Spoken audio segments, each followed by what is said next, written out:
quarta-feira passada, nós falamos bastante sobre o amor de Deus.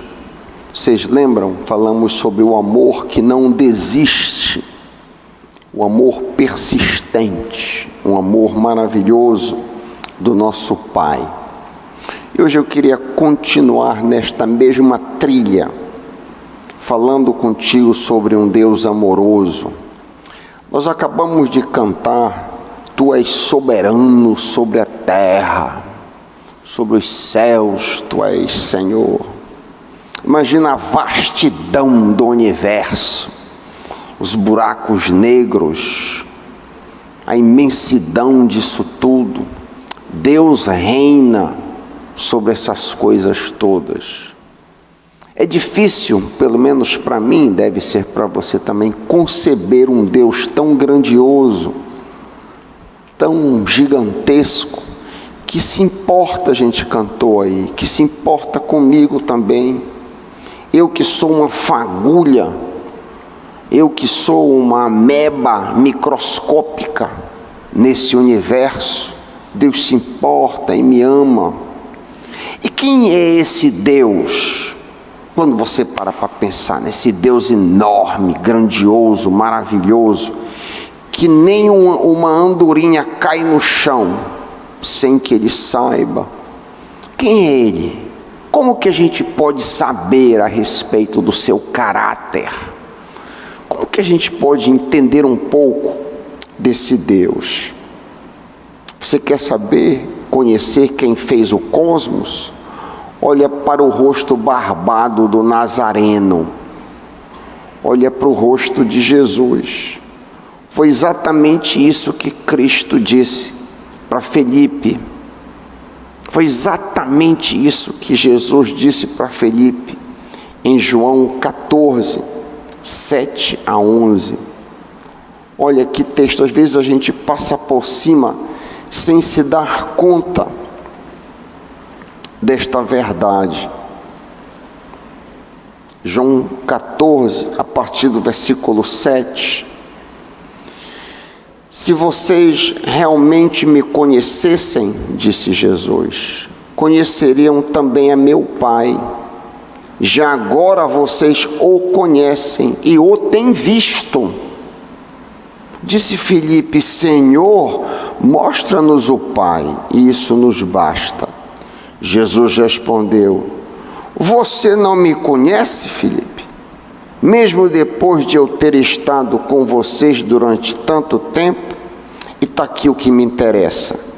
Quem vê a mim, vê o Pai. Como você pode dizer, mostra-nos o Pai? Você não crê que eu estou no Pai e que o Pai está em mim? As palavras que eu lhes digo não são minhas. Pelo contrário, o Pai que vive em mim, o Pai que está dentro de mim, está realizando a sua obra, os seus milagres.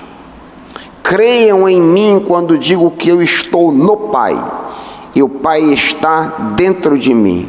Ou pelo menos creiam por causa das obras, por causa das curas, por causa dos milagres, porque eu andei por cima das águas, porque eu curei leproso, porque eu ressuscitei mortos.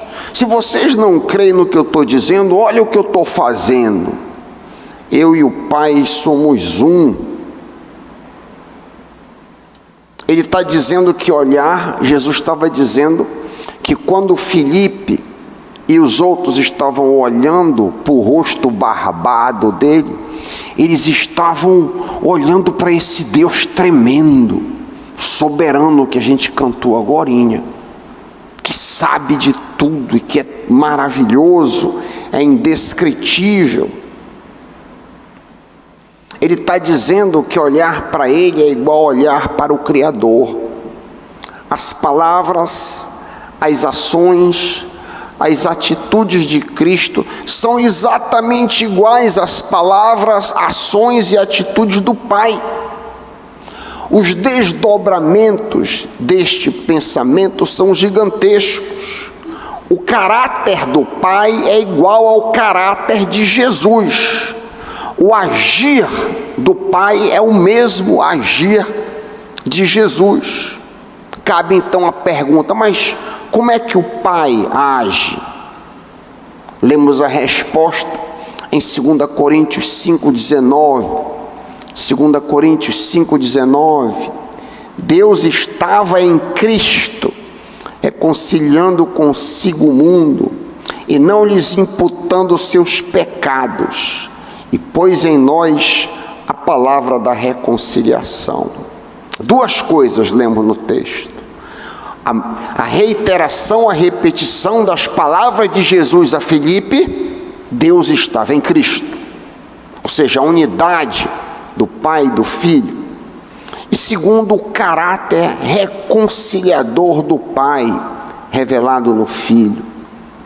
Veja bem, o grande amor divino, o grande amor de Deus, tomou a iniciativa de remendar o relacionamento que nós havíamos rompido no Éden.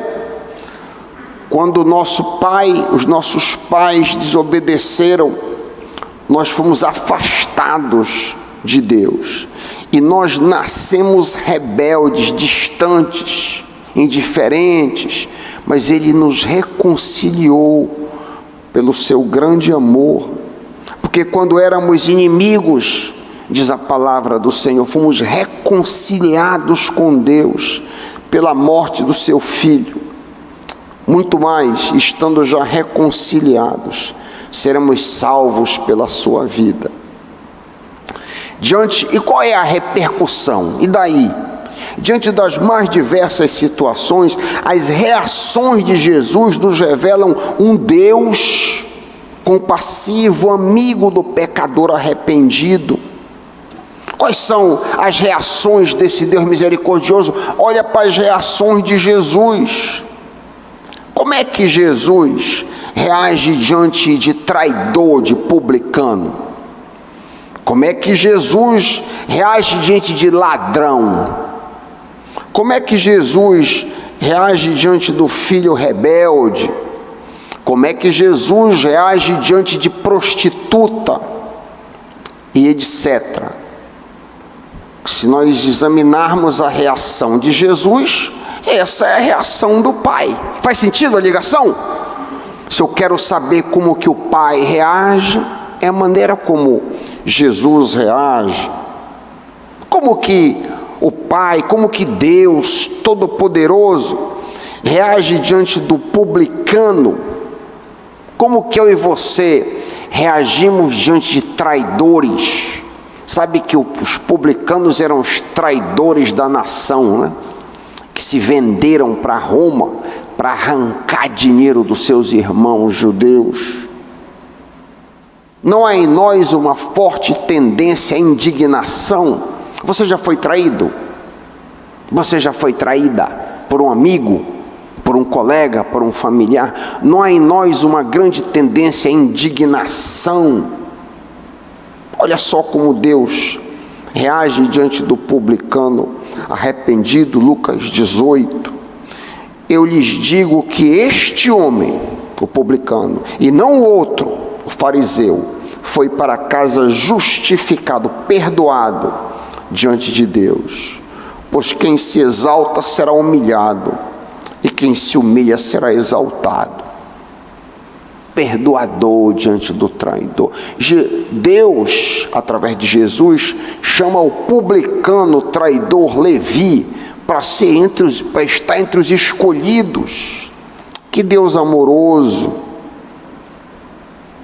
Como Deus reage, como Deus trata prostitutas. Quando nós vemos prostitutas nas ruas, que tipo de pensamento vem às nossas mentes? O que é que passa na tua mente quando tu passas ali na Cidade Velha e tu vês aquelas moças no canto? Quais foram os pensamentos de Simão diante da prostituta? Em Lucas 7, 37 e 50. O que é que passou pela cabeça de Simão? A atitude dele foi de menosprezo e repulsa, não foi? Qual foi a atitude de Deus representado em Jesus?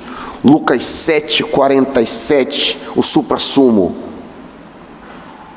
Eu te digo, os muitos pecados dela lhe foram perdoados, pelo que ela amou muito. Mas aquele a quem pouco foi perdoado, supostamente Simão, pouco ama. Como Deus trata criminosos e ladrões arrependidos. Observa o coração do Pai na imediata aceitação de Jesus para com um bandido que reconhece a sua culpa.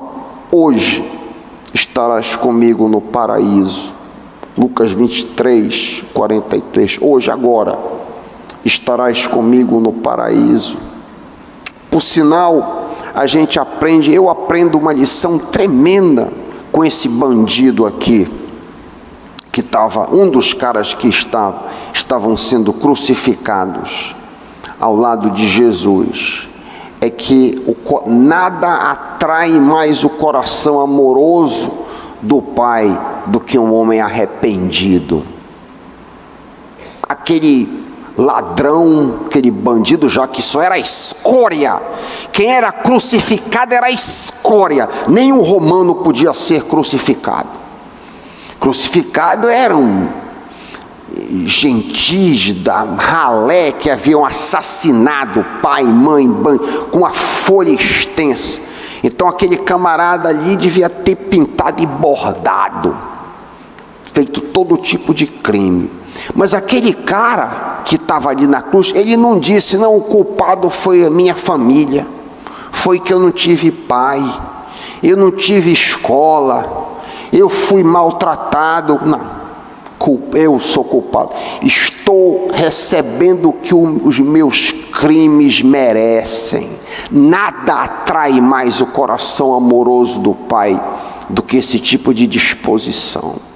Ele censurou. Eu estou saindo fora aqui do script, mas eu acho que vale a pena, porque há uma lição preciosa naquele bandido ali.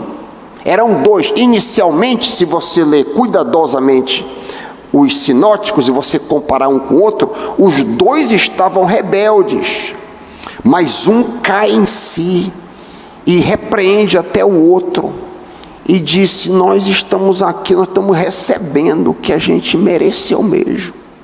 Ou seja, admitiu a sua culpa. E aí vai uma lição para todos nós. Qualquer coisa, Senhor, não tem desculpa, eu sou o culpado. Não é a minha esposa, não foi a Betina que fez um bom arroz, não, eu sou o culpado. Não é o meu pai, minha mãe, eu fui mal criado, eu não recebi amor em casa, eu recebi um trauma quando eu estava crescendo na escola. Nada, culpado, ele disse. E Jesus disse para ele, hoje tu estás no paraíso. O paraíso é do homem arrependido, amém? O paraíso é da mulher arrependida. Não resistirás, ó Deus, o coração contristado, diz o salmista. Mas de que maneira, então, Deus age diante do bandido que reconhece a sua culpa? Lucas 23, 43, hoje, agora, tu estás comigo. Veja, divagando ainda um pouco, aquele cara não tinha tempo para reparar, pagar de volta os roubos, as atrocidades que ele fez. Mesmo assim, está perdoado, estás comigo. E você que está aqui hoje à noite, de repente, você já admitiu que você é um pecador e que você precisa do Senhor? Isso atrai o coração do Pai. Como que Deus, avançando rapidamente, nesses pensamentos do amor de Deus. Como que Deus trata filhos rebeldes que se arrependem? A apresentação do filho rebelde, insensível e desamoroso, mas arrependido, é de exultação.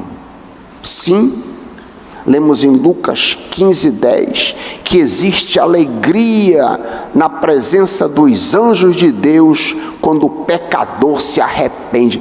Isso é uma coisa também incrível. Como que os céus podem se alegrarem quando uma ameba microscópica aqui na terra se arrepende? Mas é verdade, a Bíblia diz que os anjos festejam um pecador arrependido. E qual foi a reação de Deus ou do pai ao filho rebelde? Não é de tirar o fôlego? Lucas 15, 20 a 23. Então voltou para a casa de seu pai, mas quando ele ainda estava longe, seu pai o viu. Lucas 15, 20 em diante. Olha só essas palavras: cheio de compaixão, correu para o filho, o abraçou e o beijou. O filho disse: pai, pequei contra o céu, contra o Senhor, não sou digno de ser chamado teu filho. O pai ignora, olha. O pai, no entanto, disse aos servos: depressa, tragam a melhor roupa da casa e vistam nele. Coloquem nele um anel no dedo e sandálias nos pés. Matem um novilho gordo, faremos um banquete e celebraremos. Um rico ancião oriental não corria. Você sabia disso? É importante o contexto. Um rico ancião oriental não corria, porque podiam ver as pernas dele. Olha a atitude dele aqui. Ele corre em direção ao menino que o desprezou. Se a gente ler friamente estas palavras de Jesus, a nossa tendência é ficarmos irados com aquele rapaz que queria que o pai morresse. Por isso que ele pediu a herança: me dá a minha herança, eu vou embora, eu vou curtir a vida. E diz o texto que ele curtiu, esbagaçou os recursos do pai com as prostitutas. É o que o filho mais velho vai dizer mais tarde, se tu continuares lendo. Mas quando ele volta, o pai é amoroso. Isso não dá confiança em você quando você peca e se arrepende? O pai está sempre de braços abertos. Se com um camarada desse aqui, que fez o que ele fez, eu quero é que meu pai morra, me dá o dinheiro que eu vou curtir, eu vou tomar todas, eu vou arrepiar. Mas quando o pai viu ele de volta, correu movido com compaixão. Não apenas ele fez isso, ele restitui o jovem rebelde à posição de filho. É isso que significa colocar o anel no dedo daquele rapaz e colocar as sandálias. Que Deus amoroso é esse que nós servimos? Que Deus maravilhoso! Isso é um retrato de Deus.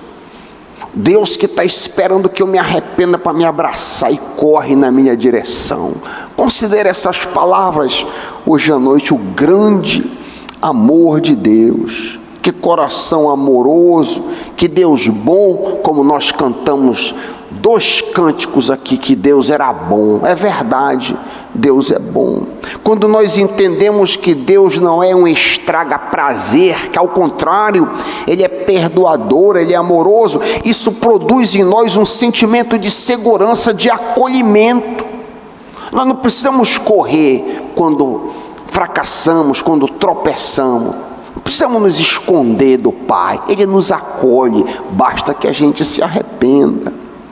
Por vezes, nós imaginamos que o Pai está sempre pronto a nos punir, nos corrigir, nos fazer sofrer, etc. Isso é uma mentira do diabo. É bom lembrar que o melhor pai deste mundo não ama 1% do que o Pai nos ama. Imagina o amor do André pelo Atos, um amor enorme. Isso é nada, isso é considerado de mal. Jesus chama de mal. O amor meu pela Radassa, ou de uma mãe por uma filha que é enorme. Jesus, esse amor é tão pequeno que Jesus diz que é mal e nos chama de maus. Onde está isso? Mateus 7, 9 e 11. Qual de vocês, se o seu filho pedir pão, lhe dará uma pedra, ou se pedir peixe, lhe dará uma cobra? Se vocês, apesar de serem maus, nesse sentido de ter um amor pequeno, sabem dar boas coisas a seus filhos, quanto mais o Pai de vocês, que está nos céus, dará coisas boas aos que lhe pedirem. É um amor maravilhoso, o amor de Deus. Há vários outros incidentes que mostram o amor de Jesus, representando Deus, onde a gente vê o grande amor e o coração do Pai. Por exemplo, Jesus chora sobre todos os judeus que o rejeitaram. Isso mesmo, Jesus, Deus encarnado, chora quando considera os judeus que o rejeitaram. Ele poderia simplesmente pagar os judeus com a mesma moeda. Jesus poderia pensar em termos de equidade, tipo, vocês me rejeitaram, me hostilizaram e desejam me matar? Pois então, muito bem, vocês terão a recompensa das escolhas de vocês dentro de 40 anos, quando os romanos cercarem esta cidade. Mas não é isso que nós lemos. Não é isso que nós lemos. O amor de Cristo sobrepuja. E aí Cristo Deus, sempre que eu disser Cristo, pensa no Pai. O amor do Pai sobrepuja todo entendimento. Lemos as palavras do Senhor. Quando se aproximou e viu a cidade, Jesus chorou sobre ela e disse: se vocês compreendessem neste dia aquele que lhe traz a paz, se referindo a ele, mas agora isso está oculto aos vossos olhos. Virão dias em que os seus inimigos construirão trincheiras contra vocês, falando sobre o grande cerco que Tito faria em Jerusalém. Rodearão, cercarão por todos os lados, também a lançarão por terra você e seus filhos, não deixarão pedra sobre pedra, porque vocês não reconheceram o tempo que Deus os visitou. Eu destaco o versículo 41. Jesus viu a cidade e chorou sobre ela. Esse sentimento de amor, esse Deus amoroso, esse Deus acolhedor, esse Deus bondoso, é visto em outros momentos. Por exemplo, em Marcos 6:31, há um relato que diz: havia muita gente indo e vindo, a ponto de eles, Jesus e seus discípulos, não terem tempo para comer. Jesus lhes disse: venham comigo para um lugar deserto e descansem um pouco. Assim eles se afastaram num barco para um lugar deserto. Mas muitos dos que viram retirarem-se, tendo-os reconheceram, correram a pé de todas as cidades e chegaram antes deles lá. Quando Jesus saiu do barco e viu uma grande multidão, e está aqui o ponto que eu quero te mostrar, teve compaixão deles, teve pena deles, porque eram como ovelhas sem pastor. Este é um sentimento que eu penso Deus tem quando contempla multidões em templos neopentecostais. Hoje estão ali em busca de dinheiro e saúde, como essa multidão aqui que eu acabei de ler. Esse pessoal aqui estava atrás de dinheiro, saúde e pão, mas Jesus teve pena deles. Me lembro de uma visita que eu fiz numa dessas mega igrejas. A que eu fui foi ali no entroncamento. E eu estava lá, já muitos anos atrás isso, observando aquilo tudo. E uma senhora na minha frente tirou 2 notas de R$10 de um saquinho plástico. E quando passou a coleta, ela colocou. Eu acho que em alguma medida eu senti a compaixão do Pai pelaquela senhora. Ela não tem entendimento, mas eu creio que o coração do Pai também tem pena desse tipo de gente que está ali para alcançar algum favor, alguma bênção, atrás de pão, ou de saúde, ou de qualquer coisa deste mundo. O texto diz que essa multidão, Jesus teve compaixão deles. Diante de nossas dores, e nós, crentes verdadeiros, aqueles que amam a Jesus verdadeiramente, o quanto isso, ele suscita muito mais da compaixão e do amor de Jesus e do Pai. Diante de nossas dores, diante de nossas perdas, quando do nosso luto, o Mestre Jesus continua a chorar, como lemos que ele fez em João 11:5. Jesus amava Marta, Maria e Lázaro e chorou diante do túmulo. Então, quando você passa por um aperto, quando você e eu passamos por dificuldade, lembra que o Pai te ama apesar do aperto, apesar da luta. Muitas das vezes nós não compreendemos por que a gente atravessa algumas situações de trevas e de dificuldade, principalmente quando nós perdemos um querido. Isso pode ser profundamente doído, mas lembra que o Senhor chora contigo, o Senhor sofre contigo, Ele te ama. É muito importante que isso esteja firme nas nossas mentes. Finalmente, maior prova de amor não há do que dar a sua vida por nós. É o que Jesus fez. Ninguém tem maior amor do que este, de dar a alguém a sua vida pelos seus amigos. Foi isso que Jesus fez por nós. Eu queria te assegurar hoje à noite do grande amor, uma palavra muito simples, mas profunda. Eu quero te assegurar, como nós falamos quarta-feira passada, Jesus disse para Pedro: o diabo quer te ceifar, mas eu orei para que a tua fé não desfaleça, ou seja, quando tu pecares, te lembras que eu ainda te amo. Eu queria te assegurar desse amor, desse perdão, hoje à noite. Nós servimos um Deus amoroso, compassivo, um Pai que se apieda de nós e quer nos abençoar, quer caminhar conosco. Não deixa o inimigo te enganar, pintando um Deus que está atrás de ti para te punir, para te maltratar. Isso é mentira. Deus te ama muito, como provou através de Cristo e como mostrou para Pedro, para mim e para você, que mesmo na hora que a gente fracassa, Ele sempre vai nos dar a segunda chance por causa do seu grande amor. Amém? Amém.